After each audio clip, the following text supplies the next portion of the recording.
Stop stop stop, जरा पीछे लेना। जी सर। स्टॉप हियर, जरा जूम करो उस पर। श्योर।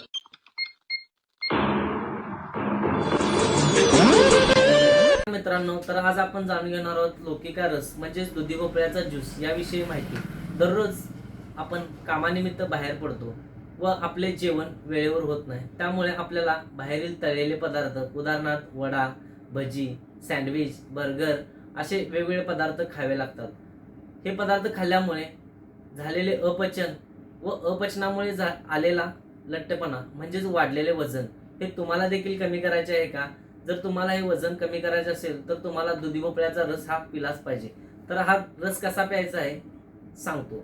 रोज सकाळी उपाशीपोटी 1 ग्लास कोमट पाणी, त्यामध्ये 10 ml औषध टाकायचं आहे व ते 1 ग्लास पाणी प्यायचं आहे। त्यामुळे तुमचा लठ्ठपणा कमी होणार आहे, त्याचबरोबर रक्तप्रवाह देखील चांगला होणार आहे व पचनक्रिया देखील सुधारणार आहे। त्यामुळे असे 3 मुख्य फायदे तुमचे होणार आहेत। त्यामुळे दुधी भोपळ्याचा रस हा दररोज पिलाच पाहिजे। जर तुम्हाला दुधी भोपळ्या ज्यूस विषयी माहिती आवडली असेल तर व्हिडिओला लाईक करा व चॅनलला सबस्क्राईब करायला मात्र विसरू नका। थँक्यू।